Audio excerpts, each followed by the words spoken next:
Disiarkan langsung dari Hotel Best Western Plus Palu.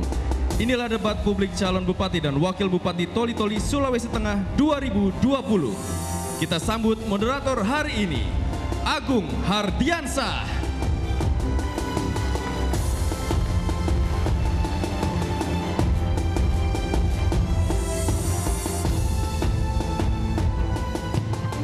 Assalamualaikum warahmatullahi wabarakatuh.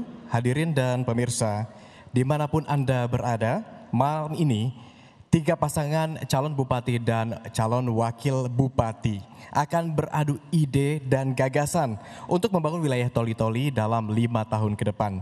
Setiap paparan akan membuka mata kita untuk menentukan siapa yang lebih layak maju sebagai pemimpin daerah ini. Izinkan saya, Agung Hardiansyah, membantu acara hari ini dalam debat publik pemilihan Bupati dan Wakil Bupati Toli-Toli 2020. Hadirin dan pemirsa, gelaran ini terselenggara atas kerjasama Komisi Pemilihan Umum Kabupaten Toli-Toli dan juga Anyus dengan tema debat memajukan dan menyelesaikan persoalan daerah.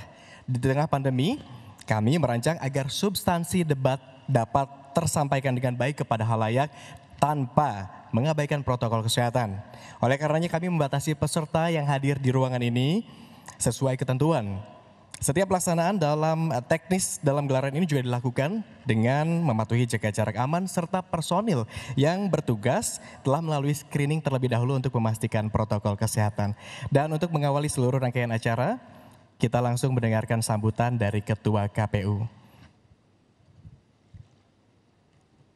Kepada Bapak Sulaiman, kami persilakan.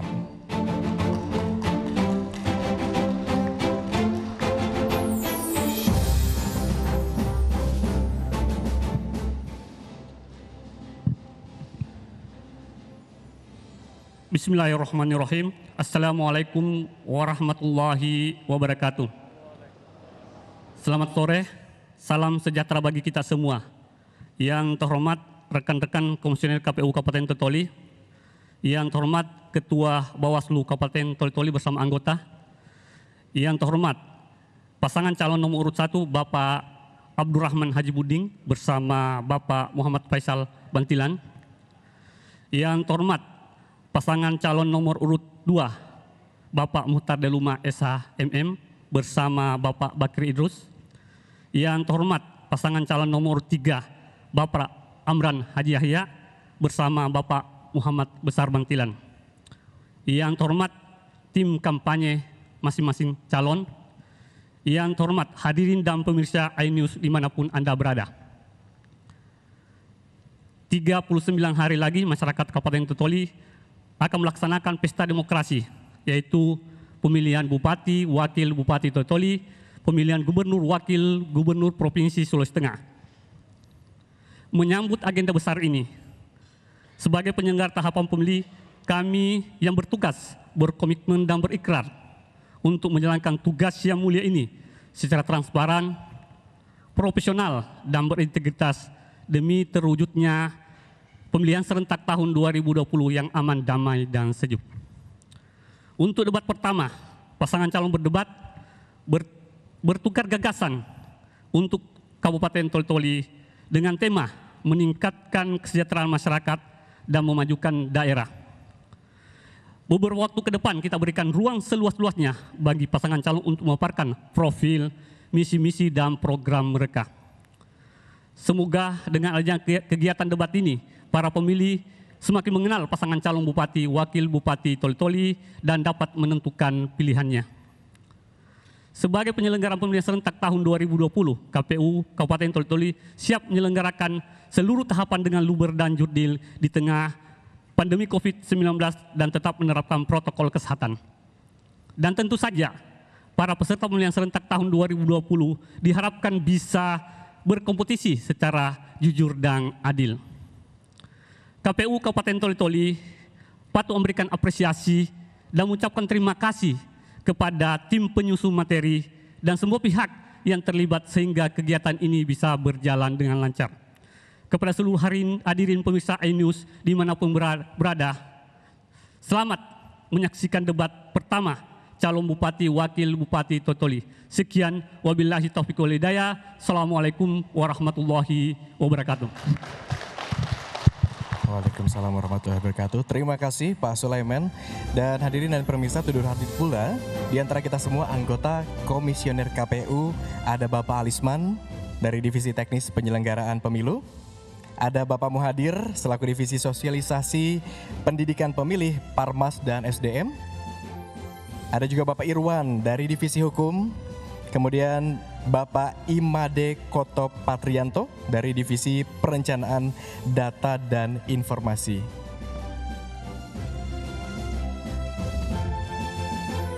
Selanjutnya kami mengajak Anda untuk menyanyikan lagu Indonesia Raya yang juga akan dibawakan bersama-sama oleh Novia Idol. Hadirin diperkenankan untuk berdiri sejenak.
Hadirin diperkenalkan kembali duduk.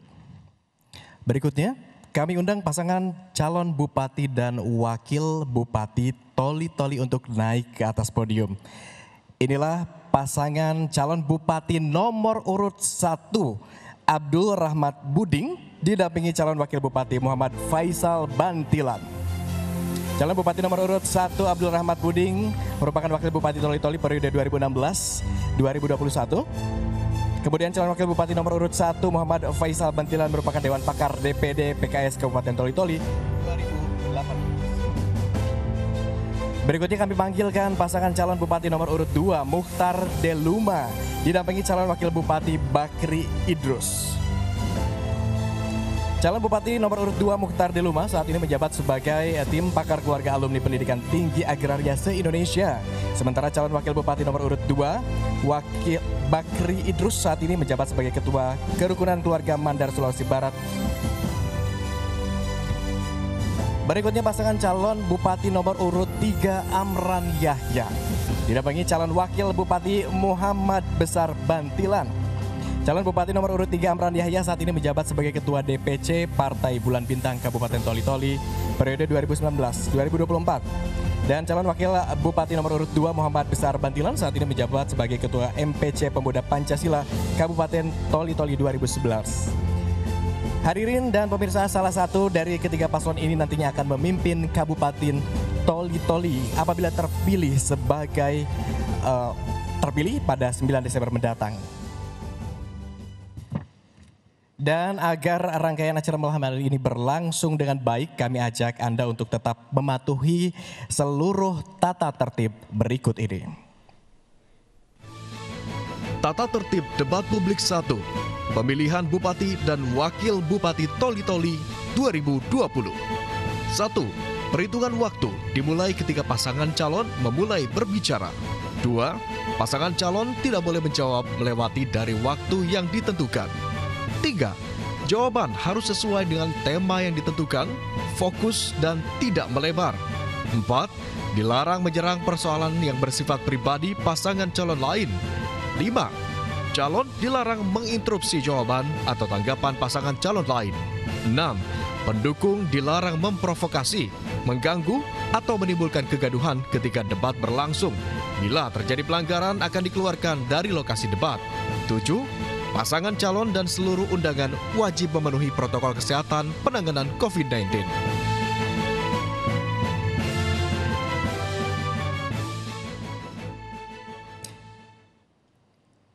Hadirin dan pemirsa, pada hari ini masing-masing paslon juga akan menjawab beragam pertanyaan yang telah disiapkan oleh tim perancang perumus materi.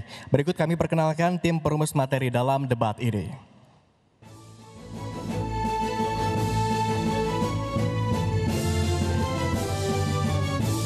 Yang pertama adalah Dr. Insinyur Muhammad Nur Sangadi, DIA. Kemudian ada Bapak Nur Edi, PhD. Selanjutnya Dr. Abdul Rifai, MSI. Berikutnya Dr. Rahmat Bakri, SH, MH. Berikutnya ada Dr. Intam Kurnia, MSI.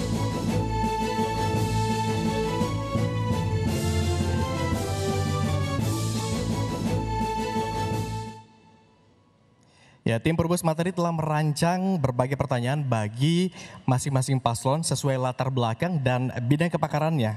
Nah, untuk menjaga independensi, pemirsa, pertanyaan hingga kini tidak diketahui oleh pihak manapun, kecuali tim perancang materi sendiri. Namun sebelum menjawab pertanyaan tim perumus materi, masing-masing paslon akan terlebih dulu menyampaikan visi misinya. Di segmen ini alokasi waktu untuk memaparkan visi misi ialah selama 2 menit dan akan dihitung tepat ketika paslon mulai berbicara. Baiklah, Bapak dan Ibu, kesempatan pertama untuk menyampaikan visi misi diberikan kepada paslon nomor urut 1. Hitung mundur dimulai saat Anda berbicara. Bismillahirrahmanirrahim. Assalamualaikum warahmatullahi wabarakatuh. Selamat sore serta salam sejahtera bagi kita sekalian. Om Swastiastu, Namo Buddhaya, salam kebajikan. Yang saya hormati Komisioner KPU Kabupaten Toli-Toli serta Komisioner Bawaslu Kabupaten Toli-Toli. Yang saya hormati tim perumus materi, alhamdulillah kembali lagi bertemu dengan kakanda saya Pak Nur Sangadi di tempat ini. Yang saya hormati seluruh hadirin yang berbahagia dan yang saya cintai dan yang saya banggakan, seluruh pemirsa News TV dimanapun berada. Alhamdulillah, alhamdulillahirabbil alamin wa bihi nasta'inu ala umuri dunya waddin. Wassalatu wassalamu ala asrafil anbiya'i wal mursalin wa ala alihi wa ashabihi ajmain. Amma ba'd. Puji dan syukur kita senantiasa panjatkan kehadirat Allah Subhanahu wa taala, yang mana pada sore hari ini kita semua masih diberi nikmat, terutama nikmat kesehatan dan kesempatan. Selawat serta salam kita persembahkan kepada baginda Rasulullah SAW serta keluarga dan para sahabatnya. Semoga kita semua akan selalu mendapatkan syafaatnya sampai di yaumil akhir. Adapun visi kami selaku calon kandidat beramal nomor urut 1, kami terwujudnya Kabupaten Toli-Toli yang maju dan sejahtera melalui sumber daya manusia yang berkualitas. Adapun misi kami adalah mewujudkan tata kelola pemerintahan yang baik dan berbasis pengetahuan dan teknologi. Mohon maaf, waktu telah habis. Kita berikan kesempatan selanjutnya kepada paslon nomor urut 2. Waktu Anda 2 menit dimulai ketika Anda berbicara. Bismillahirrahmanirrahim. Pemirsa iNews TV dan masyarakat Kabupaten Toli-Toli yang saya cintai. Assalamualaikum warahmatullahi wabarakatuh. Selamat sore, salam sejahtera untuk kita semua. Om Swastiastu, Namo Buddhaya, salam kebajikan. Saya Muhtar Diluma, Bakir Irus, hadir untuk perubahan menuju masa depan baru Toli-Toli, cerdas, berdaya saing, maju dan sejahtera. Visi kami adalah menjadikan Toli-Toli sebagai kabupaten yang unggul di kawasan regional dengan berbasis potensi pertanian dalam arti luas yang didukung oleh birokrasi pemerintahan yang good governance.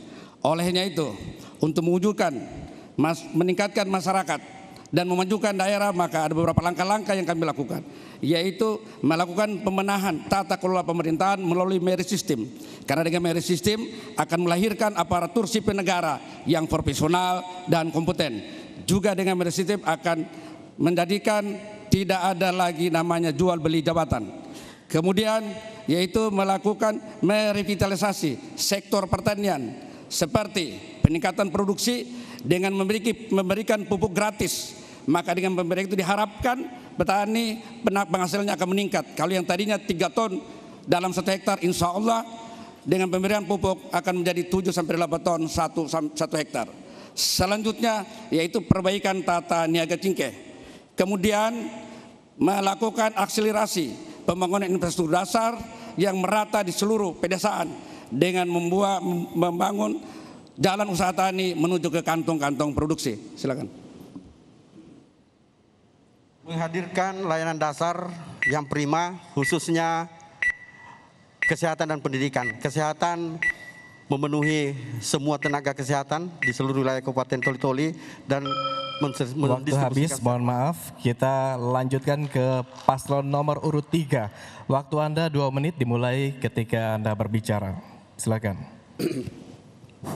Bismillahirrahmanirrahim. Assalamualaikum warahmatullahi wabarakatuh. Selamat sore dan salam sejahtera untuk kita semua. Om Swastiastu, Namo Buddhaya, salam kebajikan. Tabe, saudara-saudaraku, warga masyarakat Kabupaten Toli-Toli, teristimewa saudara-saudara kami, penyandang disabilitas yang kami cintai. Perkenankan kami, Amran Haji Yahya bersama Muhammad Besar Bantilan, pasangan amanah besar nomor urut 3, menyampaikan visi besar kami, yakni terwujudnya Toli-Toli sebagai kabupaten mandiri dan sejahtera dalam pemerintahan yang amanah, responsif dan merakyat. Visi misi tersebut akan dijalankan dengan meletakkan jiwa dan semangat gotong royong sebagai landasan operasionalnya dengan melibatkan secara aktif partisipasi masyarakat dan dunia usaha.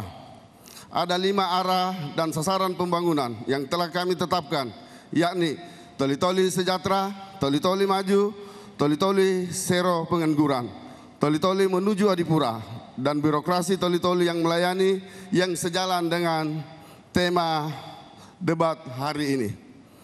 Karena itu, Toli-Toli sejahtera yang akan dicapai akan dilakukan melalui program prioritas diantaranya Gerakan 1000 UMKM, Koperasi dan Usaha Ekonomi Kreatif, 1 desa, 1 produk unggulan, pemberdayaan ekonomi petani, nelayan, kaum milenial, dan sejumlah program kesejahteraan lainnya. Toli-Toli maju yang akan kami wujudkan melalui sejumlah program prioritas, melanjutkan percepatan pembangunan infrastruktur, distansi wisata baru, kemudahan berinvestasi, jaringan internet untuk seluruh desa tata pemerintahan dan selain itu kami waktu juga habis, akan mohon menjalankan. maaf. Waktu habis, Bapak-bapak baru saja menyampaikan visi misinya dan selanjutnya kami ajak Anda untuk melihat bagaimana paparan setiap paslon dalam menjawab pertanyaan dari tim perumus materi. Usai jeda berikut, tetaplah bersama kami.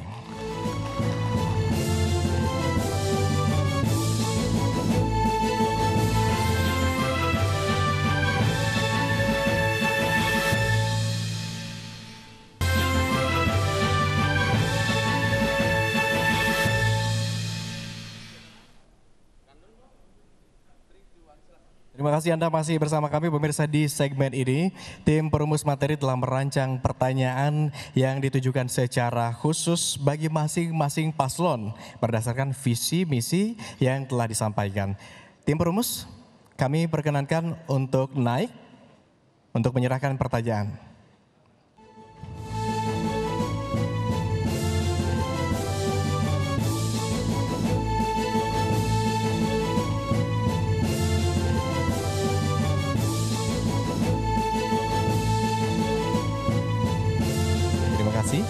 Untuk menjaga kerahasiaan pertanyaan tersebut ini masih tersegel.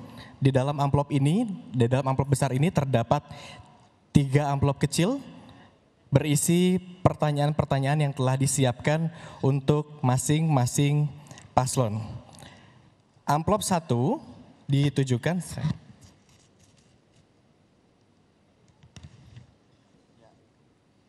ada 3 amplop. Ada 3 amplop. Amplop 1 untuk berisi pertanyaan untuk paslon nomor urut 1, amplop 2 berisi pertanyaan untuk paslon nomor urut 2, dan amplop 3 berisi pertanyaan untuk paslon nomor urut 3. Saya pertama-tama kepada paslon nomor urut 1 dulu.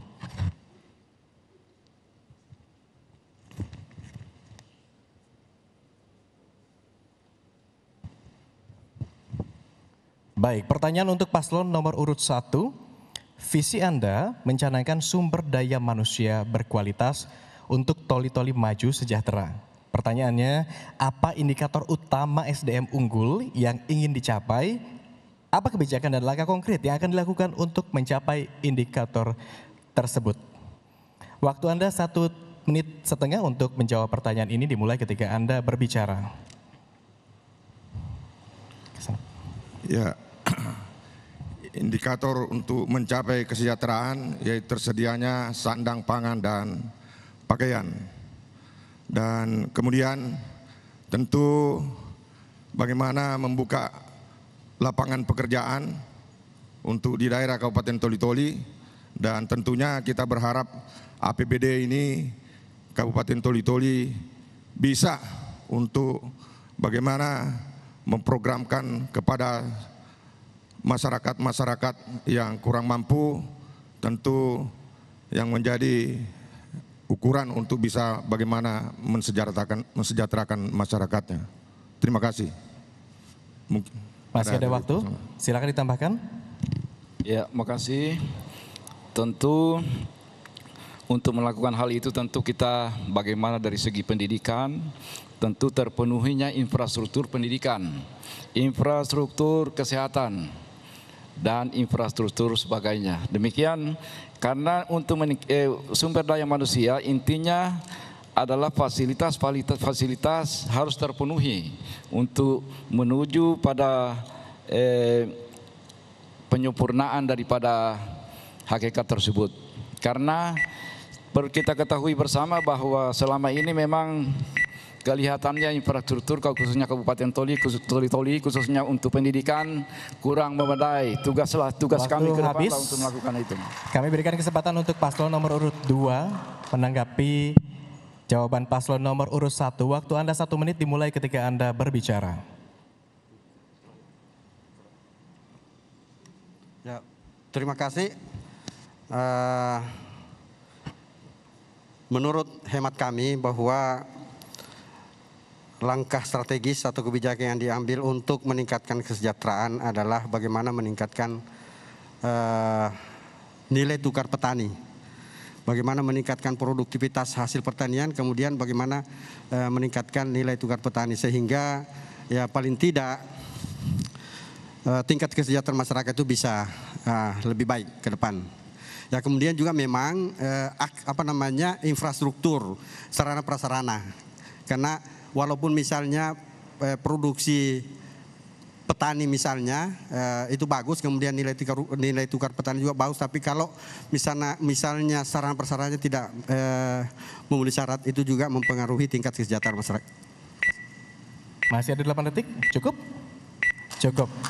Kita beralih ke paslon nomor urut 3 untuk menanggapi jawaban paslon nomor urut 1. Waktu Anda 1 menit dimulai ketika Anda berbicara. Ya, kalau dari kami Pak, pasangan nomor urut 3, yang pertama harusnya yang kita tahu itu berapa jumlah masyarakat miskin. Kalau menurut data yang kita dapat, masyarakat miskin ini ada sekitar 30.000 jiwa. Dan yang kedua, kita harus tahu di mana mereka ini. Kebanyakan mereka ini ada di desa dan pinggiran kota. Untuk itu kalau dari kami, untuk meningkatkan kesejahteraan mereka, ada banyak cara Pak. Yang pertama kita harus mengoptimalkan BUMDes. Karena ini menjadi garda terdepan.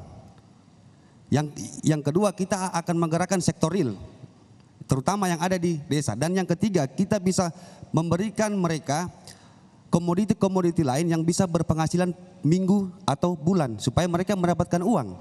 Kalau dari kami mungkin contohnya itu Pak, kita kasih mereka bibit gratis komoditi-komoditi harian seperti misalnya barito, bawang, rica, tomat. Nah, gitu caranya Pak. Kalau dari kami amanah besar. Terima kasih. Baik, cukup Pak? Boleh. Selanjutnya paslon nomor urut 1 silakan memberikan pernyataan atas pernyataan yang telah disampaikan oleh paslon nomor urut 2 dan nomor urut 3. Waktu Anda 1 menit dimulai ketika berbicara. Kalau menurut hemat saya, sesuai data yang saya peroleh, Toli-Toli dalam angka, bahwa angka kemiskinan di Toli-Toli itu tidak sampai 30 ribuan. Hanya berkisar 1,89%. Itu menurut data dari 2015 sampai 2019, itu adalah angka kemiskinan. Ya. Tentu juga apa yang disampaikan oleh nomor urut 2, ya memang ini menjadi prioritas untuk bagaimana meningkatkan kesejahteraan masyarakat Kabupaten Toli-Toli, yaitu terutama menyangkut SDM, menyangkut masalah kesehatan, ya, menyangkut masalah pendidikan. Ya tentu memang ini adalah salah satu penunjang untuk bagaimana keberhasilan selaku pemerintah nanti ke depan. Ya, terima kasih. Baik, cukup Pak. Baik, selanjutnya kita lanjutkan ke pertanyaan nomor 2 untuk paslon nomor urut 2.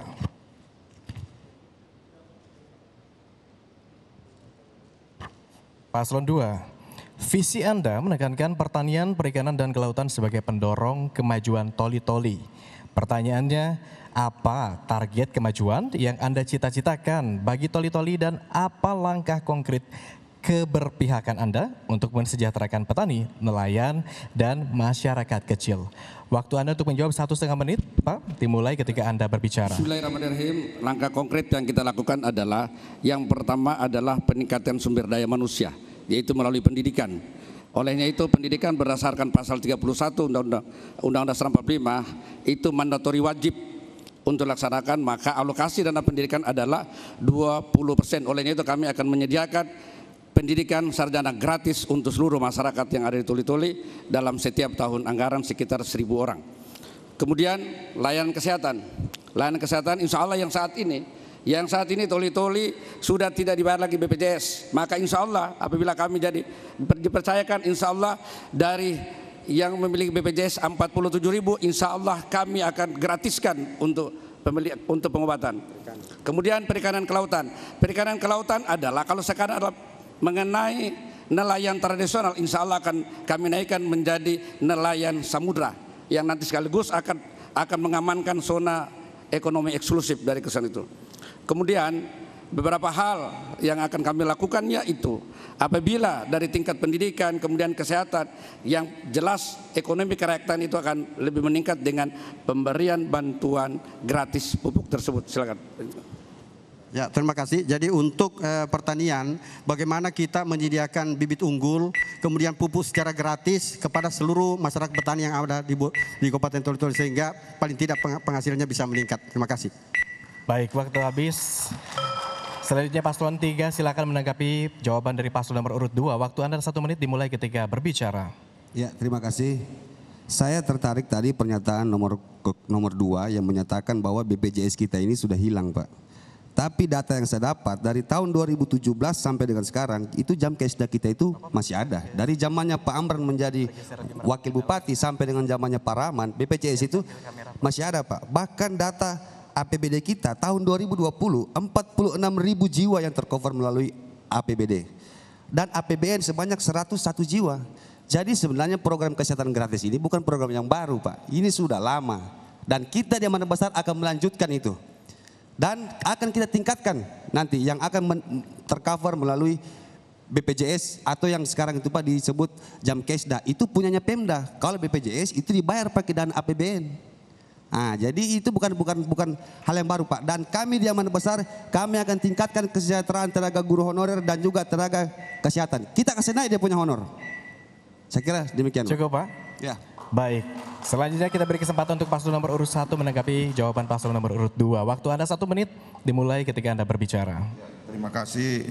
Ya, sesuai apa yang disampaikan calon kandidat nomor urut 2, ya memang kita ketahui bahwa 10 kecamatan yang ada di Kabupaten Toli-Toli ini adalah daerah perairan. Tentunya ya memang kalau ini memang punya giat untuk bagaimana mengembangkan para nelayan kita yang tradisional sekarang ini mau dijadikan nelayan samudra, saya kira itu juga agak berat sebenarnya. Ya paling tidak ya nelayan-nelayan kita ini memang bisa kita tingkatkan cara penangkapan ikannya di laut. Ya dari 10 kecamatan itu ada 8 kecamatan yang memang ya berada di pesisir pantai. Ya, itulah kira-kira. Cukup Pak? Ya, cukup. Baik, kita kembali ke paslon nomor urut 2. Anda punya waktu 1 menit untuk menjawab pernyataan paslon nomor urut 1 dan paslon nomor urut 3. Waktu Anda 1 menit dimulai ketika Anda berbicara. Informasi NRI saya dengar kemarin bahwa hari ini BPJS itu sudah tidak diklaim lagi. Karena pemerintah daerah itu punya hutang 2 miliar. Olehnya itu sebenarnya di dalam pasal 34 yaitu pelayanan kesehatan itu dijamin. Maka alokasi anggaran itu adalah mengenai 10% dari anggaran APBD. Saya kira dengan BPJS yang 47.000 itu bisa lakukan dengan menggratiskan yang nanti 1 tahun hanya bisa dibayar sampai dengan 12 miliar. Saya kira itu yang pertama. Kemudian mengenai nelayan. Dengan nelayan adalah selama ini kan tangkapan ikan itu dilakukan oleh orang-orang asing. Maka apabila kita berikan bantuan mereka untuk melakukan itu nelayan samudra, insya Allah mereka juga sebagai simbol untuk mengamankan daerah perairan zona ekonomi eksklusif. Ya, terima kasih. Jadi saya luruskan saya barangkali BPJS itu bukan berarti yang di Jamkesda itu kan BPJS. BPJS itu adalah badan.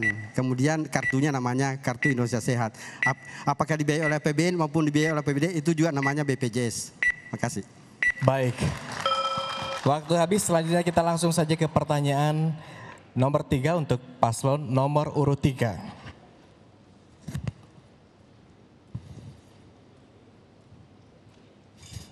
Paslon 3, visi Anda ingin membangun kemandirian daerah. Pertanyaannya, untuk kemandirian ekonomi, apa konteks pembangunan yang akan Anda gerakan secara nyata? Dan apa langkah konkret untuk mensejahterakan masyarakat kecil? Waktu Anda 1,5 menit untuk menjawabnya dimulai ketika Anda bicara. Assalamualaikum warahmatullahi wabarakatuh. Untuk kita meningkatkan sumber daya masyarakat, sumber pendapatan masyarakat adalah salah satu ini UMKM. Karena ini UMKM sangat sangat bermanfaat untuk masyarakat, dan apalagi dengan adanya sekarang ini adalah COVID. Karena adalah menurunnya angka kemiskinan ini karena COVID, sehingga kami dari calon nomor 3 ketika kami terpilih menjadi Bupati Kabupaten Toli-Toli akan memberikan UMKM ini kepada masyarakat yang ada di Kabupaten Toli-Toli. Masih ada waktu, silakan ditambahkan. Ya, jadi Pak, kita punya program 1000 UMKM. Kita akan memberikan 5-10 juta kepada setiap UMKM selama kita menjabat. Karena apa? Ini juga menjadi program kita dalam rangka pemulihan ekonomi pasca COVID. Banyak usaha yang bangkrut ini Pak. Nah, kita pemerintah hadir di situ. Kita akan memberikan modal, memberikan pendampingan dan melatih mereka supaya mereka bisa tumbuh kembali. Ketika UMKM kita buka, berapa lapangan kerja yang akan tercipta Pak? Satu UMKM saja menyerap 3 lapangan kerja. Kalau 1000 sudah 3000. Sementara data dari kita pengangguran terbuka di Kabupaten Toli-Toli itu sekarang ada 3.500. Data BPS tahun 2020. Terima kasih Pak. Cukup Pak? Cukup. Baik, selanjutnya kita ke paslon 1 untuk menanggapi jawaban dari paslon nomor urut 3. Waktu Anda 1 menit dimulai ketika Anda berbicara. Silakan Pak. Ya, makasih. Tadi kami mendengar salah satu rencana kerjanya adalah produk setiap unggulan desa. Yang kami ingin tanyakan produk apa itu dan unggulan apa itu yang akan dilakukan ke depan. Terima kasih. Masih ada waktu? Ya, saya kira ya bagus sekali memang apa yang disampaikan oleh kandidat nomor 3 ini. Ya, cuman yang menjadi pertanyaan saya untuk memendirikan pada masyarakat Kabupaten Toli-Toli ini, saya kira memang salah satunya itu memang untuk meningkatkan, untuk memberikan modal kerja kepada UMKM. Tapi kan tentu ada hal-hal lain yang bisa bagaimana memandirikan masyarakat Kabupaten Toli-Toli untuk mencapai kesejahteraan. Cukup Pak? Cukup, baik. Kita beralih ke paslon nomor urut 2. Silakan Anda tanggapi. Waktu 1 menit dimulai ketika berbicara. Saya kira strategi kemandirian adalah dengan melakukan pemberdayaan masyarakat dengan melaksanakan tentang home industry. Saya kira salah satunya. Silakan. Terima kasih. Jadi menurut kami 1000 UMKM, 1000 koperasi, menurut data yang kami peroleh bahwa UMKM kita di Kabupaten Toli-Toli itu ada kurang lebih 32.000, kemudian koperasi itu kurang lebih 249, namun koperasi itu yang sehat hanya sekitar 14 koperasi dari 249 koperasi, sehingga kira-kira ada 5%. Nah, konkretnya seperti apa sehingga koperasi itu kalau dikatakan 1000 berarti ada 91 desa dari 109 desa dan kelurahan. Konkretnya seperti apa itu terkait dengan bagaimana koperasi itu bisa menumbuh kembangkan, kemudian bisa mensejahterakan masyarakat. Terima kasih. Selanjutnya. Cukup Pak? Cukup paslon 2? Masih ada waktu.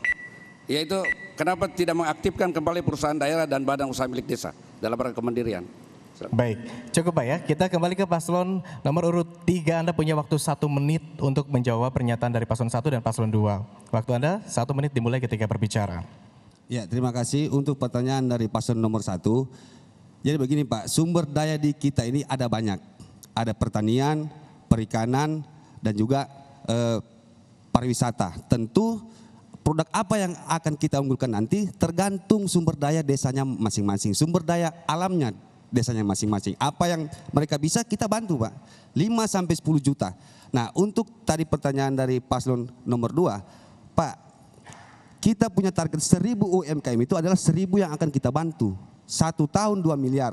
Kalau 5-10 juta berarti 1 tahun ada UMKM, koperasi dan juga ekonomi kreatif yang kita bantu 200-400.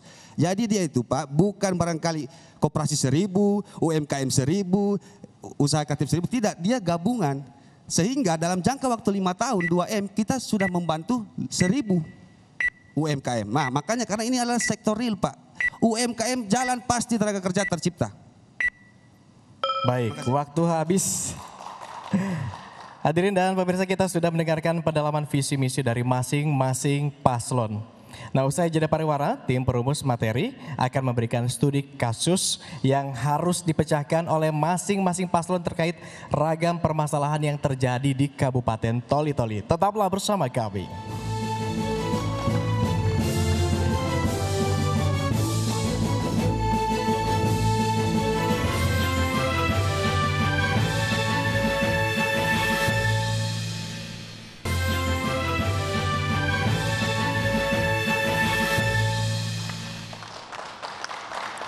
Terima kasih Anda masih bersama kami pemirsa, dan hadirin di segmen ini tim perumus materi telah melakukan studi kasus terkait berbagai permasalahan yang terjadi di Kabupaten Toli-Toli. Masing-masing paslon berkesempatan memilih salah satu dari 6 pertanyaan yang telah disiapkan. Langsung saja kepada tim perumus materi, kami perkenankan untuk naik untuk menyerahkan pertanyaan.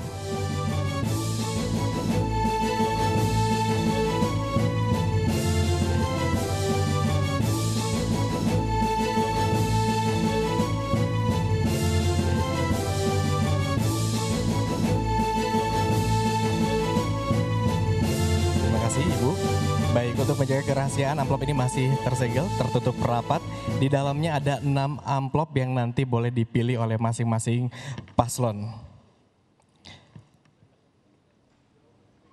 Karena segmen sebelumnya yang mengambil aksi terlebih dahulu adalah paslon 1, maka di segmen ini kami berikan kesempatan untuk paslon nomor urut 2 terlebih dahulu untuk memilih amplopnya.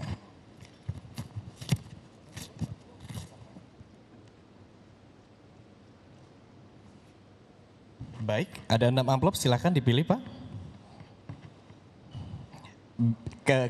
Kembali kepada saya Pak. Baik. Ini adalah amplop yang dipilih oleh paslon nomor urut 2.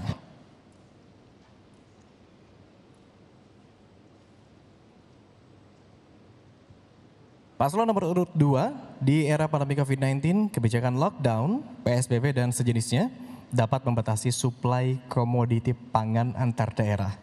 Pertanyaannya, apa langkah konkret yang akan Anda lakukan untuk membangun kedaulatan pangan berbasis potensi dan sumber daya manusia sektor pertanian di Kabupaten Toli-Toli?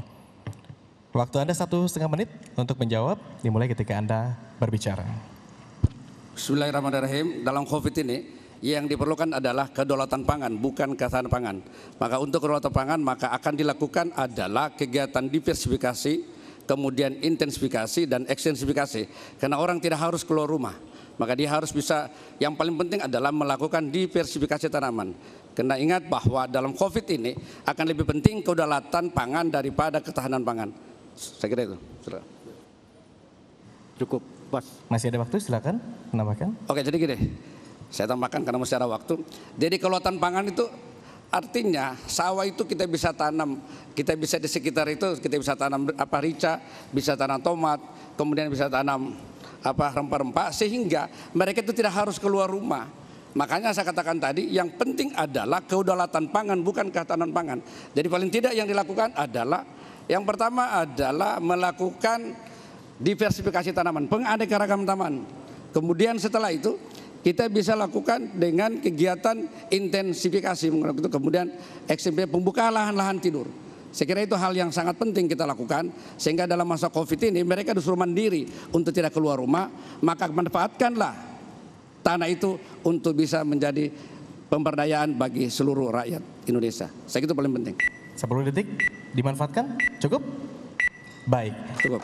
Kita berlanjut ke paslon nomor urut 3, silakan untuk menanggapi jawaban dari paslon nomor urut 2. Waktu Anda 1 menit dimulai ketika berbicara. Bismillahirrahmanirrahim. Assalamualaikum warahmatullahi wabarakatuh. Ketika kita bicara persoalan pertanian, karena saya lihat ini di Kabupaten Toli-Toli tidak terlalu bagaimana ini persoalan COVID. Tetapi yang intinya masyarakat ini masih beraktivitas selama ini menurut saya. Tetapi ketika untuk menumbuhkan pertanian di Kabupaten Toli-Toli ada beberapa hal. Yang pertama, petani-petani yang ada di Kabupaten Toli-Toli ini khususnya petani persawahan, ini memang kita sebagai pemerintah perlu berpikir untuk bagaimana memberikan pendidikan ini kepada petani kita supaya petani kita ini bisa memahami. Karena yang selama ini yang saya pelajari Bapak adalah hanya sekedar apa yang alami saja yang dilakukan, sehingga ketika saya menjadi pemimpin di Kabupaten Toli, insya Allah ini akan kami berikan pendidikan tentang petani-petani yang ada di Kabupaten Toli-Toli. Cukup Pak? Baik, kita langsung saja beralih ke paslon nomor urut 1. Waktu Anda 1 menit untuk menanggapi pernyataan paslon nomor urut 2. Dimulai ketika Anda berbicara.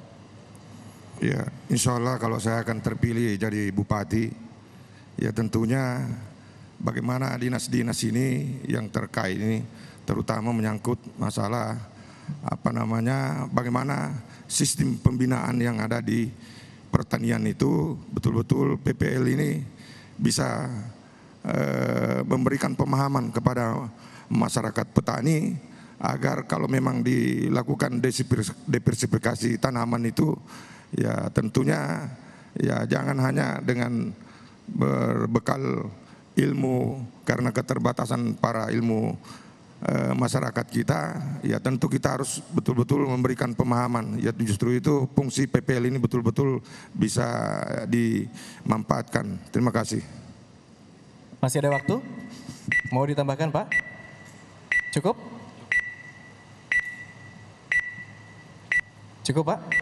Baik, kita kembali ke paslon 2 kalau begitu Anda memiliki 1 menit Pak untuk menanggapi pernyataan dari paslon nomor urut 3 dan paslon nomor urut 1. Waktu Anda 1 menit dimulai ketika berbicara.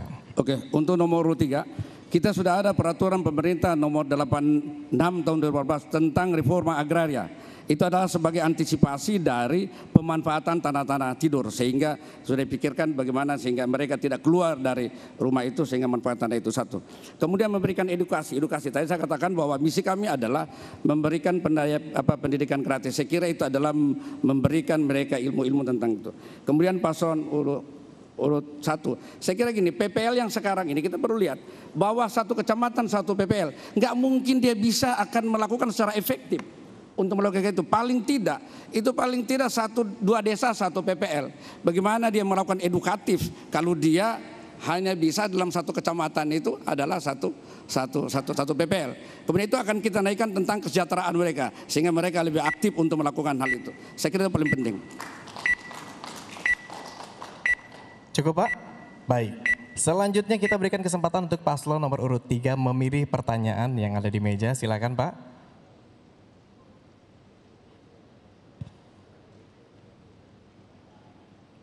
Silakan pilih pertanyaannya Pak. Ya, serahkan kepada saya. Masih tersegel, masih tertutup, kembali ke tempat silakan Pak.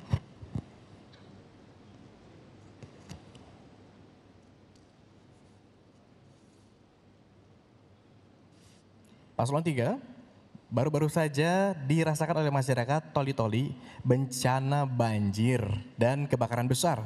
Bencana geologi seperti gempa bumi dan tsunami juga dapat menjadi ancaman kerentanan bagi warga Toli-Toli. Pertanyaannya, apa strategi, kebijakan dan program yang akan Anda lakukan untuk penanggulangan bencana? Waktu Anda 1,5 menit dimulai ketika Anda berbicara. Sesuai dengan program visi misi saya, itu adalah gotong royong. Ini adalah salah satu karena banjir ini di Kabupaten Toli-Toli ada 2. Ada banjir ketika hujan, tapi setelah selesai hujan akan turun juga banjirnya. Yang kedua, ada banjir besar. Ini akan kita tangani nanti ke depan seperti apa. Tentu kita akan koordinasi dengan provinsi maupun pusat.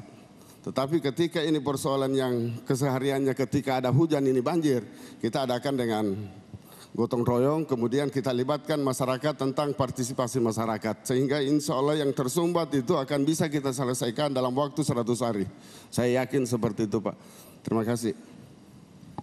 Ya, kalau saya Pak, saya tidak mau fokus ke situ. Saya mau fokus yang paling penting ke depan ini adalah langkah awal yang kita lakukan ketika terjadi bencana. Pemerintah harus pastikan bahwa kebutuhan dasar para pengungsi dan juga yang terkena bencana ini harus tercukupi. Dalam artian sandang, pangan dan juga papan. Itu dulu yang pertama Pak, kepada korban bencana dan juga yang terdampak.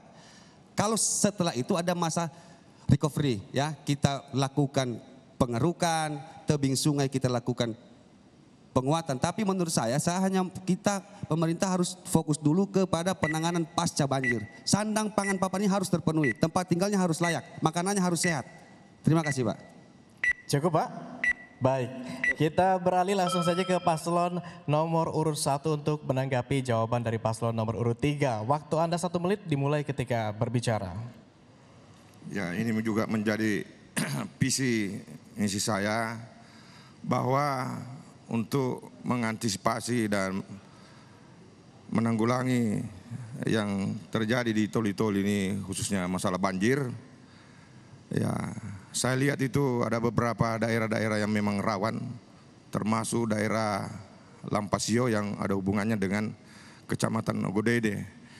Itu sudah saya orang teknis ini mengatakan bahwa itu harus ada normalisasi sungai yang kurang lebih 10.000 meter supaya luapan air ini yang ada di sana di Lampasio itu akan cepat mengalir ke hulu, ke hilir jika ini diantisipasi. Ya, terima kasih. Cukup? Baik. Berikutnya kita berikan kesempatan untuk paslon nomor urut 2 menanggapi jawaban dari paslon nomor urut 3. Waktu Anda 1 menit dimulai ketika berbicara. Adinda saya kira yang kita dahulukan adalah bukan mengenai perayaan Pasca, tapi adalah usaha-usaha preventif. Kita tahu persis bahwa adanya banjir itu ada dua hal sebenarnya, karena luapan sungai dan karena ada gundulan-gundulan. Maka kalau luapan sungai yang kita lakukan adalah paling tidak pembuatan bronjong dan pengurukan sungai akibat dari sedimentasi. Kemudian itu karena air dari gunung, yang kita lakukan adalah pembuatan kanal dan melakukan drainase yang lebih lurus, kemudian melakukan penghijauan. Jadi ada dua hal sebenarnya yang menyebabkan kebanjiran itu. Adalah yang pertama karena luapan sungai, kemudian yang kedua karena gundulnya gunung-gunung itu. Nah strategi kami insya Allah mengenai luapan karena sungai adalah melakukan perusahaan sungai, termasuk itu kemudian pembuatan bronjong-bronjong dan pengurukan dari akibat sedimentasi. Kemudian persoalan yang kedua adalah air karena gundulan itu, maka dibuatlah kanal, kemudian penghijauan dan pelurusan drainase. Saya kira langkah konkret yang harus kita lakukan. Baik, cukup Pak. Kita kembali ke paslon nomor urut 3. Anda memiliki kesempatan 1 menit untuk menanggapi pernyataan paslon nomor urut 1 dan 2. Waktu Anda 1 menit dimulai ketika berbicara.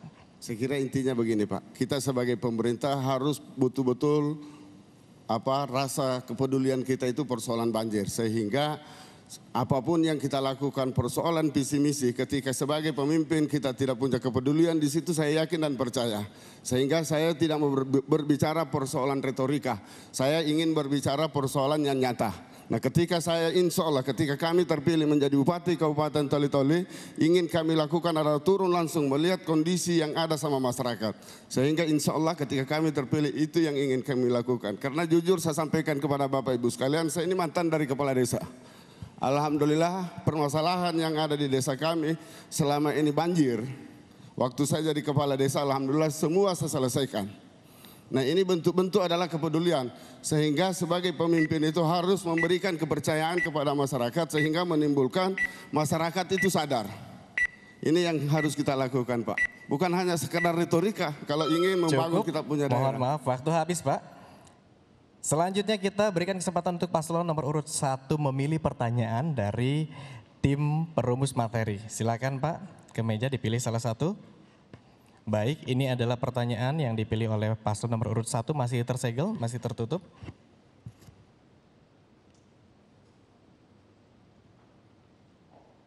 Paslon 1, seringkali pola dan struktur ruang dalam rencana tata ruang wilayah kurang dipatuhi, sehingga dapat menyebabkan tumpang tindih penggunaan lahan.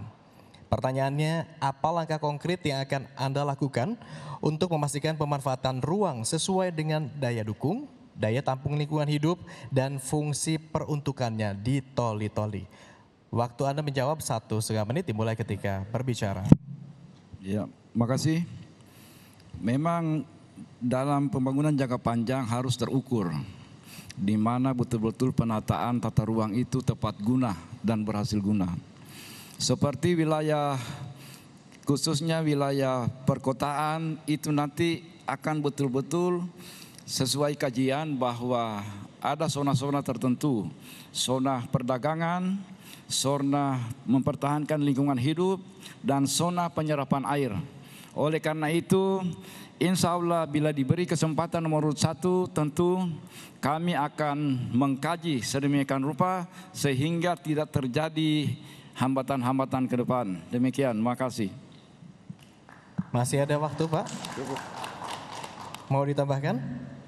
Cukup? Baik, berikutnya paslon 2, kalau begitu kita berikan kesempatan waktu 1 menit untuk menanggapi jawaban dari paslon nomor urut 1. Waktu Anda 1 menit dimulai ketika berbicara. Terima kasih. Yang jelas untuk melakukan zoning-zoning itu, yang pertama lakukan rencana tata ruang wilayah. Setelah dilakukan dengan rencana detail tata ruang wilayah. Rencana tata ruang wilayah itu adalah bisa menentukan tentang penggunaan, penguasaan, dan pemilikan. Itu dulu kita atur, sehingga ada zoning-zoning tentang itu. Sehingga kita harus melalui pada taat asas. Kalau perumahan, itu kita harus pada asas mengenai atlas, aman, tertib, lancar, dan sehat. Kalau dia pada tingkat pertanian, maka kita ada namanya asas LOS, lestari, optimal, seimbang. Dan ini hanya bisa dilakukan apabila rencana tata ruang itu dijabarkan sampai dengan rencana detail tata ruang, sehingga ada pembuatan zoning-zoning wilayah itu, mana komoditi ini. Saya kira kalau itu terjadi, maka tidak ada namanya tumpang tindih penggunaan, tumpang tindih penguasaan, dan tidak ada namanya tumpang tindih pemilikan. Saya kira itu dua hal itu yang dilakukan. Saya kira itu. 10 detik, masih ada sisa, mau dimanfaatkan? Cukup? Baik, kita beralih ke paslon nomor urut 3 untuk menanggapi jawaban paslon nomor urut 1. Waktu Anda 1 menit dimulai ketika berbicara. Ya, kalau dari kami Pak, pemanfaatan tata ruang ini kita akan fokus kepada yang seharusnya digunakan. Karena apa? Sekarang ini Pak, masalahnya adalah kita tahu manusia semakin banyak, sementara lahan semakin sempit.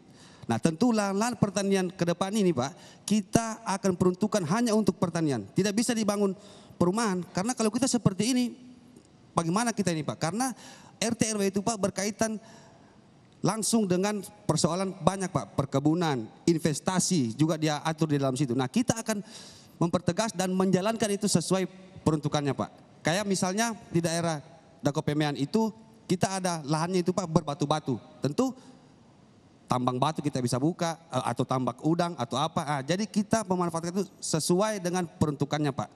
Terima kasih. Ada 9 detik? Cukup Pak? Sudah Pak. Baik.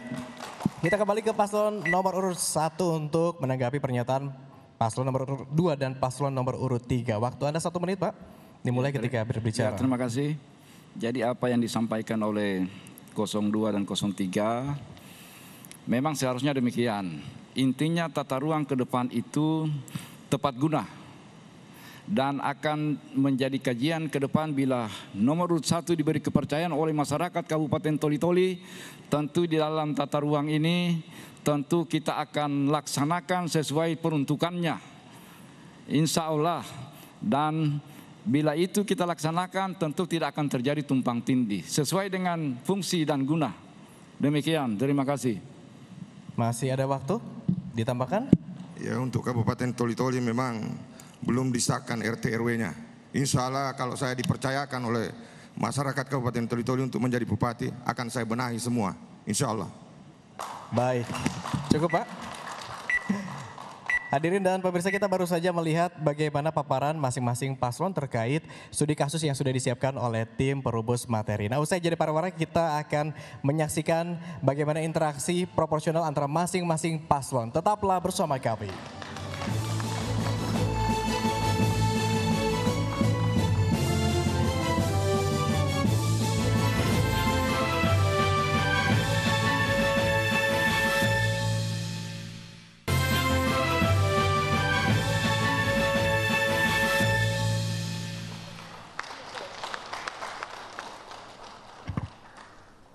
Terima kasih Anda masih bersama kami hadirin dan pemirsa. Tiba saatnya masing-masing paslon berkesempatan untuk saling bertanya dan adu gagasan satu sama lain dalam debat terbuka.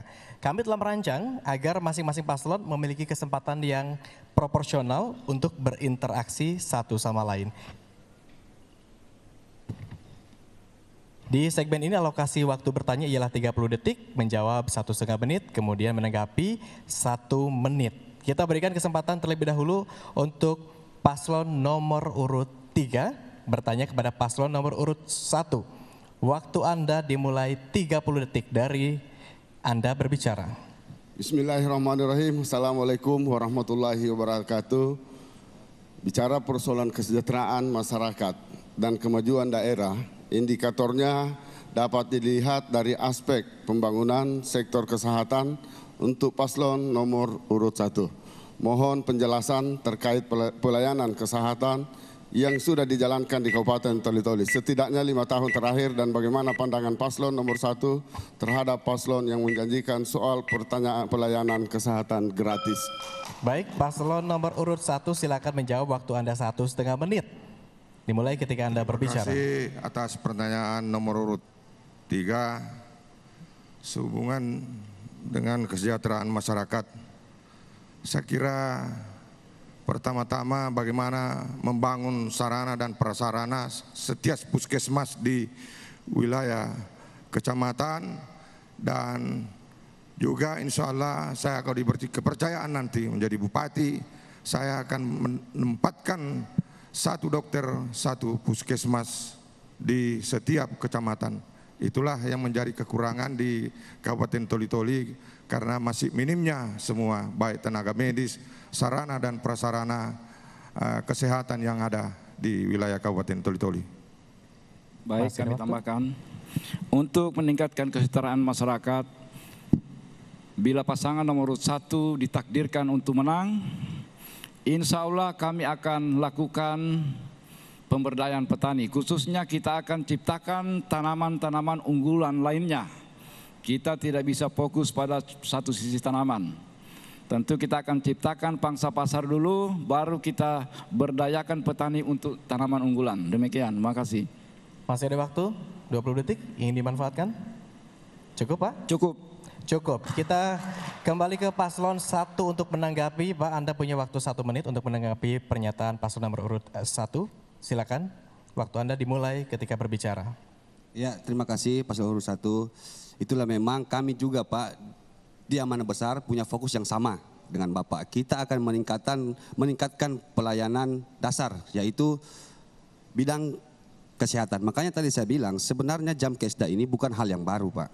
Semenjak periode pertama Bapak Muhammad Saleh Bantilan itu, Jamkesda sudah dicetuskan oleh Bapak Muhammad Saleh dan juga Bapak Amran Haji sampai dengan sekarang.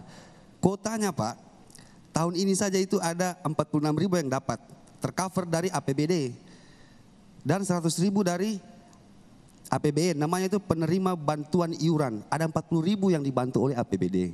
Makanya saya bilang ke depan ini kita tinggal menambah kuotanya dan juga pelayanan dasar sarana dan prasarana ini Pak, infrastrukturnya kita lengkapi. Karena kalau kita menggunakan yang ada sekarang tentu tidak semua bisa tercover. Makanya kita punya komitmen untuk menambahkan kuota untuk kesehatan gratis. Baik, kembali ke paslon 1, Anda punya waktu 1 menit untuk menanggapi pernyataan paslon 3. Silakan, waktu Anda dimulai ketika berbicara. Ya, makasih. Jadi memang apa yang disampaikan memang tepat juga.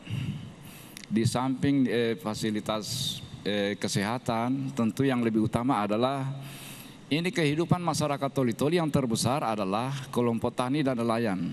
Itu sudah pasti. Dan insya Allah fokus kami ke depan kedua hal itu, di samping ada usaha-usaha kecil.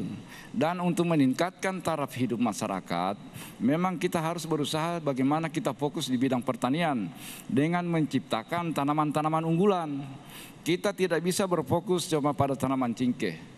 Situasi terburuk sekarang, harga sangat rendah karena harus dijual karena tidak ada tanaman unggulan. Karena kita harus makan.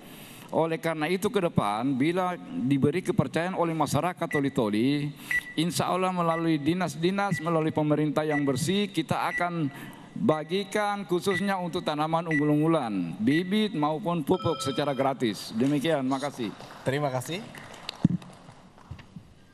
Selanjutnya kita beralih ke paslon nomor urut 2 yang diberi kesempatan untuk bertanya pada paslon nomor urut 1. Waktu Anda 30 detik untuk bertanya, dimulai ketika berbicara.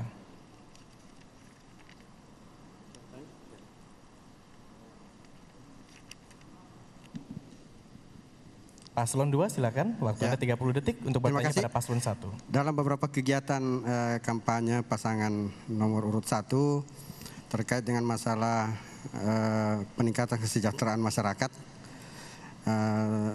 dari tanaman-tanaman unggulan pertanian, dan disampaikan bahwa pangsa pasar harus disiapkan lebih dahulu. Ya, pertanyaan kami konkretnya seperti apa penyediaan pangsa pasar tersebut? Terima kasih. Paslon 1, silakan menjawab, waktu Anda 1,5 menit dimulai ketika berbicara. Menjadi tugas pemerintah daerah ke depan bagaimana mensejahterakan masyarakat. Itu adalah tugas daripada pemerintah daerah. Untuk menangkap harga pasar tentu kita harus keluar. Seperti kopi. Itu ada di sana pabrik besar kopi. Itu melalui, sudah ada kami komunikasi dengan himpunan petani kopi. Dan itu merupakan juga salah satu yang mungkin kita akan lakukan sebagai tanaman unggulan. Sekarang posisi petani di Toli-Toli mau menanam tomat banyak, begitu hasilnya banyak tidak ada harga. Tanam rica banyak, begitu hasil banyak tidak ada harga. Karena pangsa pasar tidak pernah kita pegang. Oleh karena itu kita akan coba melakukan komunikasi-komunikasi dengan daerah terdekat. Dan kita ketahui bersama bahwa Toli-Toli pernah ada terjadi ikatan kerjasama, Totata Tosami. Insya Allah ini kita coba akan bangun kembali untuk menangkap pangsa pasar tersebut. Dan banyak yang harus kita bisa lakukan ke depan. Insya Allah kita akan bangun komunikasi kembali untuk menangkap pangsa pasarnya. Bila terjadi kita sudah dapat pangsa pasarnya, kita bikin MOU. Lalu kita berdayakanlah petani, kita memberikan bibit gratis, pupuk gratis. Karena memang kita tidak bisa berharap pada satu tanaman unggulan, harus ada tanaman unggulan lainnya. Demikian. Baik. Waktu habis tepat, Pak. Kita kembali ke paslon 2 untuk menanggapi jawaban paslon 1. Waktu Anda 1 menit, Pak. Dimulai ketika berbicara. Saya kira kalau petani hanya 2 persoalan, yaitu modal dan pemasaran. Kalau modal itu kita bisa memanfaatkan itu, meningkatkan perusahaan daerah, nanti pemerintah daerah sebagai avalis untuk melakukan itu, sehingga tidak mengganggu APBD. Itu satu. Itu mengenai modal dan pemasaran. Kemudian mengenai komoditi-komoditi, saya kira seperti rica itu ya kita paling tidak meningkatkan home industry, membuat pemberdayaan masyarakat, buat keterampilan sehingga akan tercipta itu yang namanya saus tomat, saus rica, itu kita akan berdayakan. Sehingga hasil dari ibu-ibu itu sebagai keterampilan, insya Allah apabila kita tingkatkan adalah perusahaan daerah, saya kira kita memberikan pemberdayaan kepada masyarakat khususnya perempuan itu dalam rangka pemanfaatan home industry. Kita berikan alat untuk itu. Saya kira itu hanya 2 butuh mengenai peningkatan, yaitu modal dan pemasaran. Apabila ini ditangani, insya Allah semua akan terselesaikan. Insya Allah kalau MD baru jadi bupati, insya Allah itu yang kami lakukan, modal dan pemasaran untuk meningkatkan petani-petani itu sendiri. Saya kira itu paling penting. Terima kasih. Cukup, Pak. Baik, kembali ke paslon 1. Anda punya waktu 1 menit untuk menanggapi pernyataan paslon 2.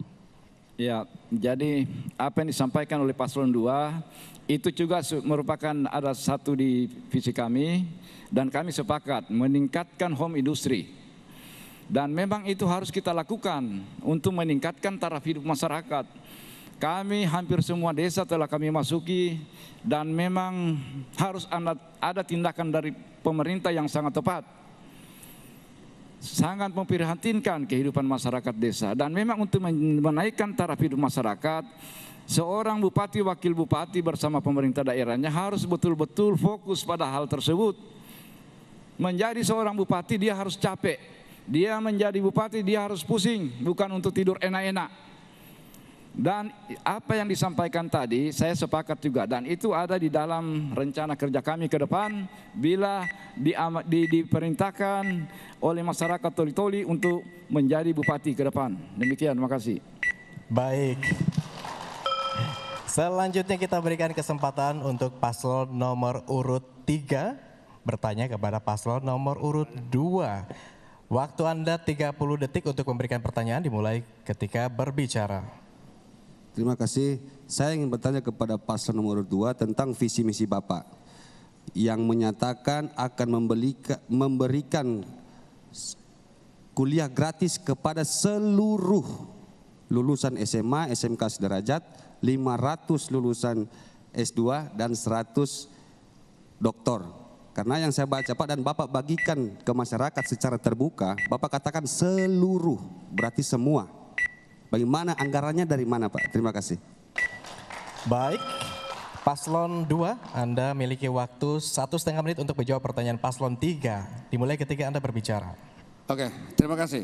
Di dalam pasal 31 Undang-Undang Dasar 45 berangkat dari situ adalah setiap warga negara berhak untuk mendapat pendidikan yang layak. Maka mandatori itu adalah 20% dari situ.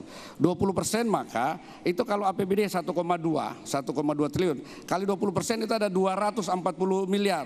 Itu mandatori dan itu paling rendah. Satu. Kemudian mengenai gratis ini adalah oke lah, di dalam satu tahun itu paling tidak 3.000 yang lulus, 3.000 paling tidak 40% yang melanjutkan. Katakanlah 1.200, yang 200 orang itu adalah nanti itu mengikuti pendidikan yang orang tuanya mampu. Maka ada 1.000 itu kita gratiskan nanti. Kalau 1.000 satu semester itu adalah 1,5 juta. Kalau dia 2 semester ada 3 juta. 3 juta kali berarti hanya 3 miliar. 3 miliar kalau 4 tahun maka dia akan 12 miliar. 12 miliar mandatori itu menyatakan bahwa wajib minimal 20% dari dana itu. Itu nggak bisa, itu pendidikan, mengalokasikan naik, dan itu amanat konstitusi negara kita. Konstitusi mengamanatkan seperti itu. Maka itu adalah kegiatan wajib mandatori, yaitu pendidikan, kesehatan, dan mengenai layanan infrastruktur dasar. Itu yang paling penting. Saya kira itu. Ada 20 detik ditambahkan, cukup? Baik, kita kembali ke paslon 1. Anda punya 1 menit untuk menanggapi jawaban dari paslon nomor urut 2. Silakan. Paham tentang postur APBD kita. APBD itu kita Pak, betul dia 1,2 dengan DAK. DAK itu adalah menunya sudah dari pusat, peruntukannya sudah dari pusat Pak. Tidak bisa kita geser-geser. Kalau dia untuk jalan cuma bisa untuk jalan, tidak bisa digeser ke pendidikan. Nah sekarang anggaran APBD kita betul 1,2 T.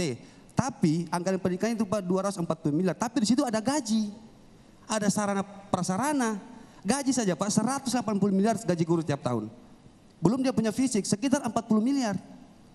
Nah ini uang dari mana Pak? Sementara Pak, postur APBD kita saya katakan Pak, DAU kita tahun depan ada 597, dikurangi gaji dan juga TPP 501, tambah APBD 50 miliar, berarti 147 miliar. Dipotong lagi untuk ADD 60 miliar, tinggal kurang lebih 87 miliar. Dipotong lagi untuk makan minum 30%, tinggal kurang lebih 60 miliar. 60 miliar inilah yang bisa kita kreasikan Pak. Kalau dana DAK itu programnya dari pusat, bukan cuma Bapak yang bisa, kita pun bisa karena dari pusat. Mohon maaf, waktu habis. Kita kembali ke paslon 2 untuk menanggapi pernyataan dari paslon 1. Waktu Anda 1 menit Pak, silakan. Oke, terima kasih. Ini mandatori dan kewajiban sesuai konstitusi. Kemudian saya kira dana DAK dan dana DAU itu adalah tergantung PAD. Semakin rendah PAD itu semakin banyak unsur-unsur dana DAK dan DAU. Kemudian itu ingat bahwa dari 1,2 triliun itu ada namanya belanja modal sekitar 600 juta.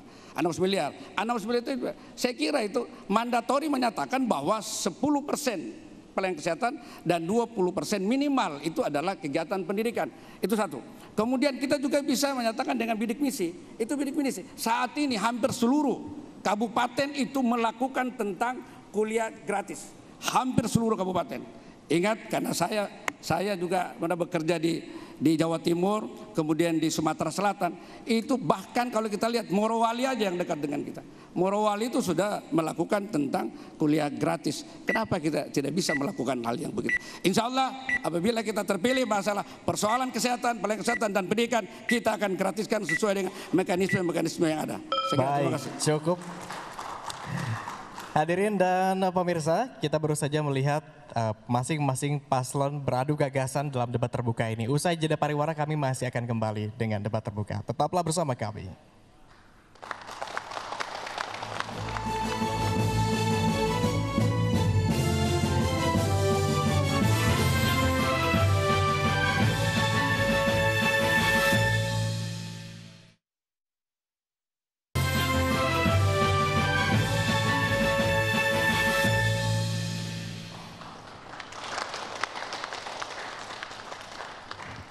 Terima kasih Anda masih bersama kami pemirsa. Debat terbuka di segmen sebelumnya baru separuh jalan, masih ada 3 round lagi.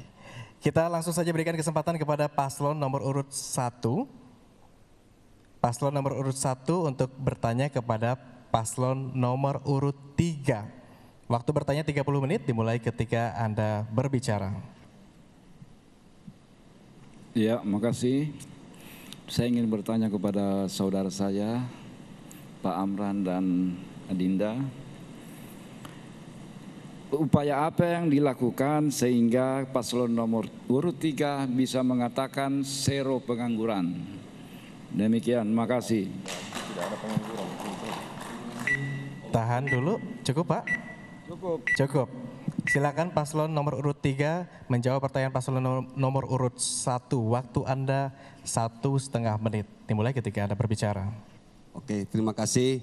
Jadi Pak, Om, zero pengangguran itu bukanlah visi misi, tapi target dan juga capaian kita. Selama 5 tahun kalau insya Allah kita menjalankan tugas. Jadi makanya saya bilang tadi data BPS, pengangguran terbuka kita sekitar 3.500 jiwa. Kalau kita membuka 1.000 UMKM, koperasi dan juga usaha kreatif dalam jangka waktu 5 tahun, taruhlah 1 UMKM menyerap 3 tenaga kerja. Kalau 1.000 berarti sudah 3.000. Dan kita juga akan membuka tempat pariwisata baru. Karena kenapa? Ketika kita membuka tempat pariwisata baru, sektor ekonomi baru akan lahir Pak dari situ. Dan pertaniannya akan tumbuh. Otomatis itu, perikanannya akan tumbuh. Otomatis itu, perkebunan juga akan tumbuh. Dan UMKM-nya akan tumbuh. Berapa tenaga kerja yang bisa terangkul dari situ Pak. Sehingga potensi untuk turun dari 3.500 itu ada, tapi zero kenaikan. 0% dia naik potensinya. tetap di angka 3.500. Jadi itulah fokus kita. Jadi itu Pak, itu bukan visi misi, tapi target capaian kita selama kalau insya Allah 5 tahun kita menjabat, kita akan membuka UMKM dan juga tempat pariwisata baru sambil yang sudah ada ini akan kita tata kelola menjadi lebih baik. Karena kita punya potensi Pak, kita sumber daya alam tidak ada Pak, cuma 3 potensi yang ada di Toli-Toli, pertanian, bahari, dan juga pariwisata. Nah inilah fokus kita ke depan. Terima kasih. Sambil kita mempersiapkan diri untuk menjadi penyanggah ibu kota baru. Waktu habis. Paslon 1 silakan ditanggapi. Waktu Anda 1 menit. Ya, makasih. Kalau menurut kami untuk mengurangi pengangguran dan peningkatan pendapatan masyarakat, kalau menurut pendapat kami itu yang prioritas ke depan adalah bagaimana terciptanya lapangan pekerjaan, khususnya di bidang pertanian dan nelayan. Saya juga sudah sepakat apa yang disampaikan, tapi masyarakat kita Toli-Toli kan yang paling banyak itu kegiatannya adalah petani dan nelayan. Di samping ada usaha-usaha kecil, dan terus terang masalah usaha-usaha kecil itu kadangkala mengalami tidak signifikan pertumbuhannya. Kalau menurut kami yang utama adalah seperti yang saya sampaikan tadi, diciptakannya tanaman-tanaman unggulan. Dan di samping bagaimana nelayan itu bisa mendapatkan fasilitas untuk melaut yang layak. Waktu habis, kita kembali ke paslon nomor urut 3 untuk menanggapi pernyataan paslon nomor urut 1. Waktu Anda 1 menit, silakan Pak. Ya, jadi saya kira kalau persoalan visi misi kami nomor 3 dan nomor 1 sudah sepakat Pak. Jadi sudah hampir sama. Cuma memang ke depan ini Pak, Toli-Toli ini bagaimana kita persiapkan untuk menjadi kota penyanggah ibu kota baru. Karena apa Pak? Toli-Toli sama Kalimantan ini Pak cuma baku muka. Itu kapal cuma begini, cuma cik sampai sudah dia. Dekat sekali Pak. Nah ini yang kita persiapkan melalui program-program kita ke depan. Karena apa? Ketika saya kasih contoh Pak, dari sektor pariwisata, ketika ibu kota baru jadi, berapa bank-bank internasional akan pindah, duta-duta besar internasional akan pindah, berapa bule yang akan pindah ke sana Pak? Taruhlah 5.000, 1 bulan paling tidak ada 100 lah yang datang ke Toli-Toli, datang berlibur. Kalau dia datang berarti dia bawa uang, kalau dia bawa uang berarti dia belanja, kalau dia belanja berarti ekonomi berputar. Simpel kan saja Pak. Makanya pariwisata ini kita siapkan Pak, sambil UMKM-nya pasti akan bangkit. Pertaniannya pasti akan bangkit karena dia membuka sektor ekonomi baru. Terima kasih. Baik, waktu habis. Selanjutnya kita lihat antara paslon 1 dan 2. Paslon 1 diberikan waktu 30 detik untuk bertanya kepada paslon nomor urut 2. Waktu Anda 30 detik untuk bertanya dimulai saat berbicara. Ya, makasih. Saya ingin bertanya kepada saudaraku paslon nomor urut 2. Upaya-upaya apa yang akan dilakukan untuk menambah nilai tukar petani? Ya, silakan. Baik. Paslon 2 punya waktu 1 menit untuk menanggapi. Ya. Waktu Anda dimulai ketika berbicara. Ya, terima kasih paslon nomor 1. Jadi mohon maaf 1,5 Pak ya. Ya, upaya-upaya yang harus dilakukan untuk menaikkan nilai tukar petani, pertama ya tadi harus ada namanya Prusda, perusahaan daerah sebagai penyanggah. Semua komoditi-komoditi yang ada di Kabupaten Toli-Toli itu disanggah oleh Prusda. Makanya nanti setelah kami jadi bupati, wakil bupati, itu yang pertama kami buat adalah perusahaan daerah yang bisa menangani semua komoditi-komoditi yang ada di Kabupaten Toli-Toli. Atau juga bisa kita buat namanya gudang SRG. Ada 17 komoditi di situ yang bisa ditangani oleh SRG. Dia menjadi penjamin. Ya. Perusahaan itu menjadi penjamin. Nah, dari situlah bisa menaikkan nilai tukar petani atau nilai tukar nelayan. Ya, terima kasih. Masih ada sisa waktu? Mau dimanfaatkan Pak? Paslon 2? Masih ada sisa waktu? Saya kira kalau nilai tukar petani satu contoh konkret aja. Seperti saya katakan tadi bahwa Kalau kita berikan dengan pupuk gratis, tentunya ada peningkatan produksi di situ. Peningkatan produksi paling tidak kita pupuk gratis, bahkan modal dia lagi itu dari Jakarta. Kemudian yang tadi 3 ton itu dalam 1 hektar itu akan mencapai 7 sampai 8 ton per hektar. Saya kira ada ketambahan peningkatan kesejahteraan dia. Itu satu. Kemudian nanti dengan adanya perusahaan daerah tentunya adalah untuk dalam rangka pemasaran. Pemasaran nanti kita tidak menggunakan APBD, tapi kita berikan avalis nanti kepada perusahaan daerah itu diperbankan. Saya kira itu yang sangat penting untuk kita lakukan. Saya kira gitu. Baik, tepat.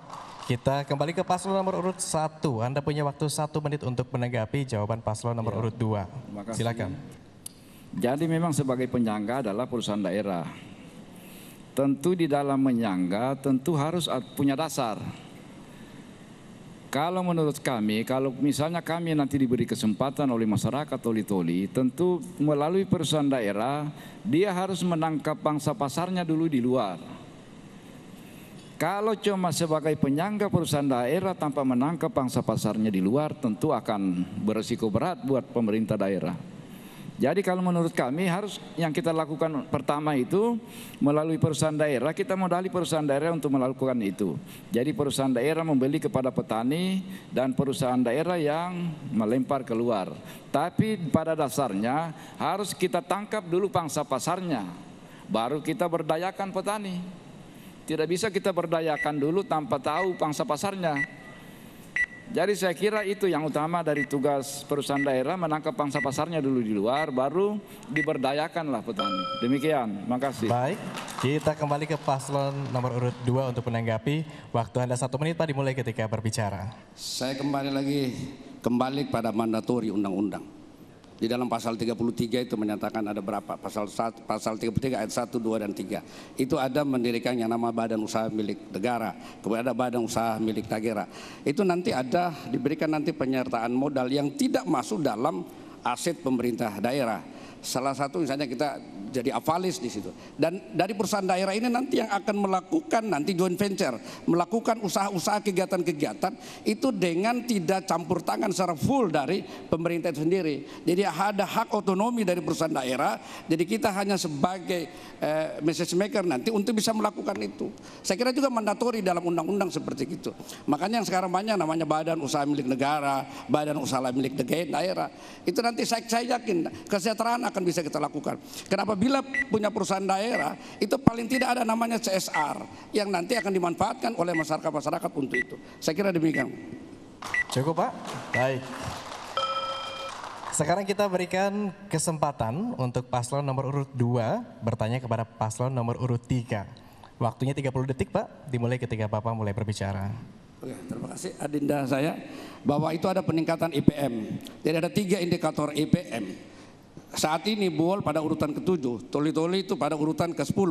Nah tentunya langkah konkret itu adalah memang persebuah kita nanti ibu kota negara dekat dengan kita. Saya termasuk tim perumus yang mewakili dari Menteri Agraria untuk menentukan dan merumuskan tentang itu. Nah sekira langkah-langkah konkret apa yang adik-adik lakukan apabila jadi bupati, kemudian dikaitkan dengan asas Price Ermesen yang dimiliki oleh seorang pejabat negara yang bukan merupakan pelanggaran asas determinant of power. Saya kira itu baik. Paslon nomor urut 3, Anda punya waktu 1,5 menit untuk menjawabnya. Waktu Anda dimulai ketika berbicara. Minta maaf ini Pak, nanti saya yang tangani, Bapak diam saja. Untuk menaikkan nilai IPM kami Pak di Amanah Besar ada di sini. Seluruh program visi misi kita ini Pak, ujungnya adalah pembangunan indeks pembangunan manusia. Itu ujungnya Pak. Kita akan melaksanakan program visi misi kita yang terukur. Karena apa Pak? Sebelum kita merumuskan visi misi, 2 hal yang kita minta kepada tim perumus. Saya mau minta data dari Bapeda, Badan Perencanaan Pembangunan Daerah, dan minta data dari BKD, Badan Keuangan Daerah. Kita mau tahu berapa anggaran kita. Nah, visi misi kita ini Pak akan kita wujudkan sesuai dengan kemampuan keuangan daerah kita. Dengan begitu kita harapkan IPM kita akan naik Pak. Kalau kita mau jelaskan satu-satu saya kira tidak cukup waktu Pak. Karena IPM ini banyak dia. Ada infrastruktur, sarana prasarana, pendidikan, kesehatan, ekonomi. Ya, yang semua sudah diatur di visi misi kita. Makanya saya minta masyarakat Toli-Toli sudah, tidak usah ragu. Pilih saja nomor 3, Amanah Besar. Terima kasih. Masih ada 30 detik. Dimaksimalkan Pak. Masih ada 30 detik untuk kembali menambahkan, cukup? Cukup, kita kembali ke paslon nomor urut 2 untuk menanggapi pernyataan paslon nomor urut 3. Waktu Anda 1 menit. Oke, terima kasih. Kita ketahui bahwa dimensi IPA itu adalah 3 indikator, yaitu indikator pendidikan, indikator kesehatan, dan indikator peningkatan perekonomian. Nah, saya kira ini kita bisa lakukan apabila dengan menggunakan seorang bupati itu punya ada namanya hak fresh air mission, kegiatan-kegiatan yang bisa dia lakukan untuk kepentingan rakyat dan tidak merupakan pelanggaran dasar asas determinant of power. Saya kira ini langkah-langkah konkret yang kita lihat bahwa Toli-Toli itu di PDRB-nya itu angka tingkat income per kapita memang tidak bisa dihitung, tetapi mereka hanya menghitung pada pengeluaran-pengeluaran, bukan pendapatan. Itu pengeluaran mereka itu adalah itu sekitar berapa? Sekitar 92. Jadi saya kira intinya adalah dengan menggunakan asas yang melekat pada seorang pejabat, yaitu fresh air mission untuk kebebasan bertindak untuk kepentingan masyarakat. Saya kira mengenai pendidikan dan pelayanan terutama adalah peningkatan ekonomi kerakyatan. Itu saya kira mutlak harus dilakukan untuk itu. Terima kasih. Baik, kita ke paslon nomor urut 3 untuk menanggapi pernyataan paslon nomor urut 2. Waktu Anda 1 menit, silakan. Ya, makanya tadi Pak saya sampaikan, dan saya sepakat karena Pak Bakri juga ini beliau dan Pak Muhtar ini beliau punya pengalaman juga. Tapi calon saya juga punya Pak, mulai dari kepala desa, terus terpilih menjadi anggota DPR, dia urus lagi rakyat, terpilih jadi wakil, dia urus lagi rakyat. Jadi dia sudah punya pengalaman lah Pak. Nah, untuk itu kita yakin bahwa visi misi kita ini bisa terwujud karena calon bupati saya ini punya pengalaman. Dari kepala desa dia urus rakyat, anggota DPR 3 kali dia urus lagi rakyat, wakil bupati dia urus lagi rakyat. Makanya ini Pak, visi misi kita sangat sederhana, tapi sangat mungkin kita wujudkan. Dan ini adalah target kita, ujungnya adalah tentang indeks pembangunan manusia. Ada di sini semua Pak, tidak ada yang lain. Kalau kita mau jelaskan satu-satu ini mungkin sampai subuh orang di sini, ya kan so lapar juga ini. Jadi saya kira demikian. Terima kasih Pak. 7 detik, cukup? Baik, tepuk tangan untuk kita semua kalau begitu. Bapak dan Ibu, baru saja kita melihat pemaparan dari masing-masing paslon dalam debat terbuka. Usai jeda pariwara, masing-masing paslon berkesempatan untuk menyampaikan kalimat pamungkasnya. Tetaplah bersama kami.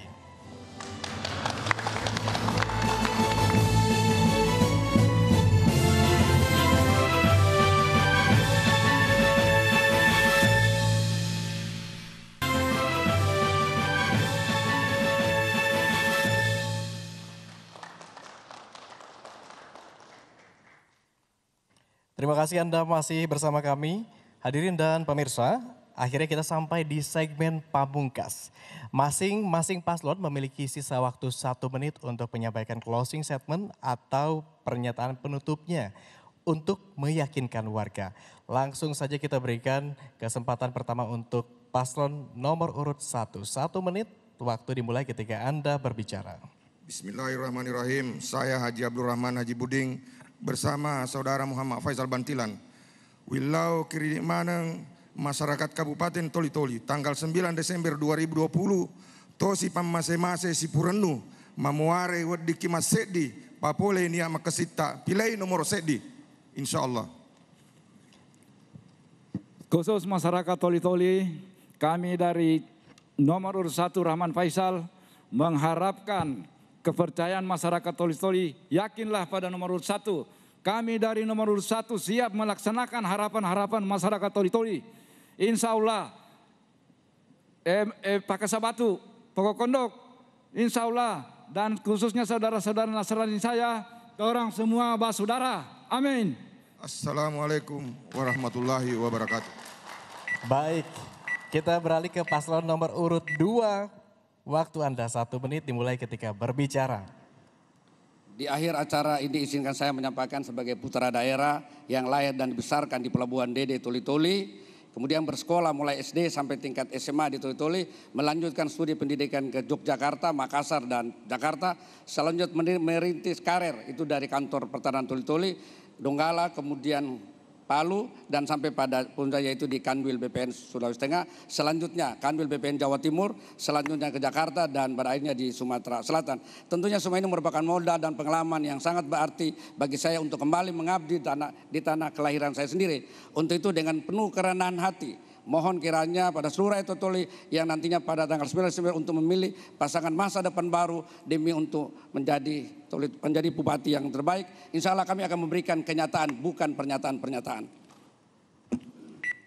Sebagai putra daerah kelahiran Desa Malulu, Kecamatan Dondo, besar dan tumbuh di lingkungan masyarakat Kabupaten Toli-Toli dan berkarir di ASN di lingkungan Pemda Kabupaten Toli, tentunya saya bersama Pak Mutar Deluma dengan niat yang tulus. Waktu habis, Pak.